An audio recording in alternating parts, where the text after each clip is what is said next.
Good evening all students. बेटा science में आपका चल रहा था जीवन की मूलभूत इकाई कोशिका। ठीक है, मैंने ये एक्सरसाइज आपको करने को दी थी। अब आता है आपका कोशिका की आकृति एवं आकार। ठीक है, हम जानते हैं कि कोशिका सजीवों की संरचना एवं क्रियात्मक इकाई है। जैसे ईंट किसी इमारत का निर्माण करती है, वैसे ही कोशिका शरीर का निर्माण करती है। कोशिका सजीवों को उनकी सभी क्रियाओं को करने के योग्य बनाती है।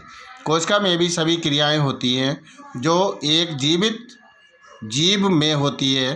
कोशिका को हम अपनी नग्न आंखों से भी देख सकते हैं। प्रत्येक कोशिका सूक्ष्मदर्शी नहीं होती। हमारे शरीर में विभिन्न आकार एवं आकृति की कोशिकाएं होती हैं। हम विभिन्न अंगों में पाई जाने वाली विभिन्न आकार व आकृति की कोशिकाओं की चर्चा करेंगे। सभी सजीव विभिन्न आकार एवं आकृति की कोशिकाओं से मिलकर बने हैं। एक कोशिकीय जीव दूसरे एक कोशिकीय जीव से आकार में भिन्न है। बहुकोशिकीय जीवों में विभिन्न प्रकार की कोशिकाएं पाई जाती हैं। कुछ कोशिकाएं लंबी परंतु कुछ मोटी, कुछ गोल परंतु कुछ अंडाकार होती हैं। कार्यों एवं संगठन के आधार पर एक कोशिका दूसरी कोशिका से भिन्न होती है। उदाहरण, संपूर्ण शरीर के संकेतों को भोजन के कारण तंत्रिका कोशिका लंबी एक एवं सांखित होती है, जबकि पेशी कोशिका छोटी तथा तरकुबे के आकार की होती है तथा गति में सहायता करती है। जंतु कोशिका सामान्यतः गोल या अनियमित आकार की होती है। पादप कोशिका अपेक्षाकृत अधिक छोटे तथा आयत के आकार की होती है। कोशिका बहुत छोटे आकार की 0.0001 mm की भी हो सकती है, जैसे माइक्रोप्लाज्मा, तथा 6 से 12 इंच लंबी हो सकती है, जैसे कोलिर्पा टैक्सीफोलिया। सामान्यतः एक कोशिकीय जीव सूक्ष्मदर्शी होते हैं, जैसे जीवाणु, परंतु कुछ कोशिकाएं जैसे अंडा इतनी बड़ी होती है कि इन्हें हम छू सकते हैं। कोशिका नियमित व अनियमित आकार की होती है और इसमें कुछ कोशिकांग उपस्थित होते हैं। ये हमें हमारे दैनिक कार्यों की क्षमता दक्षता पूरा करने में हमारी सहायता करती है। ठीक है, हमारी सहायता करती है। ये इसकी संरचनाएं दी हुई है। कोशिका की संरचना पिछले खंड में हम पढ़ चुके हैं कि सभी यूकैरियोटिक कोशिकाएं आकृति एवं आकार में भिन्न होती हैं, फिर भी इनकी रचना के घटक समान होते हैं। मुख्य घटक का निर्माण निम्न प्रकार होता है। कोशिका को हम 3 भागों में बांटते हैं: कोशिका खोल, जीव द्रव्य और कोशिकांग।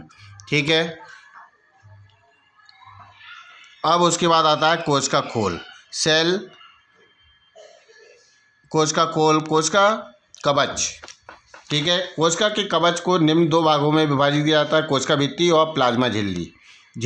ठीक है, कोशिका भित्ति कोशिका की अजीवित तथा स्वतंत्र पारगम्य परत है। यह कोशिका की सबसे बाहरी परत होती है जो कोशिका के आकार व आकृति का निर्धारण करती है। कोशिका भित्ति अपनी कोशिका भित्ति तथा कोशिकांगों की विषम परिस्थितियों में सुरक्षा करती है। वनस्पति जगत में कोशिका भित्ति मुख्यतः सेलुलोज की बनी होती है, जो ग्लूकोज का सूत्र होता है, जो ग्लूकोज C6H12O6 अणु का पॉलीमर होता है। ठीक है, अब कोशिका भित्ति के निम्नलिखित परतें होती है: प्राथमिक कोशिका भित्ति, द्वितीय कोशिका भित्ति और प्लाज्मोडेस्माटा। इसके कार्य क्या है? कोशिका भित्ति के निम्न कार्य होते हैं। पादप कोशिका में कोशिका भित्ति कोशिका को आकार प्रदान करती है। कोशिका भित्ति जल तथा विलायकों के लिए अत्यंत पारगम्य होती है। 2 समवर्ती कोशिकाएं प्लाज्मोडेस्माटा की सहायता से अपने पदार्थों का आदान प्रदान करती है। कोशिका भित्ति पौधों को यांत्रिक सहारा प्रदान करती है। परासरण के कारण रिक्तिकाओं में जल भर जाने के कारण कोशिका भित्ति कोशिका को एक नियंत्रित अवस्था तक ही स्फीति अवस्था में आने देती है। ठीक है, नेक्स्ट आता है प्लाज्मा झिल्ली। इसी तरीके से प्लाज्मा झिल्ली के तरल मोज़ेक मॉडल। ठीक है। तरक मोजेक मॉडल और उसके बाद उसका आते हैं कार्य और फिर आता है साधारण विसरण। इसको आप स्टडी करेंगे, आप ढंग से पढ़िए, इसकी स्टडी करिए। आगे का चैप्टर मैं कल कराऊंगा, आज नेक्स्ट टर्न पर कराऊंगा।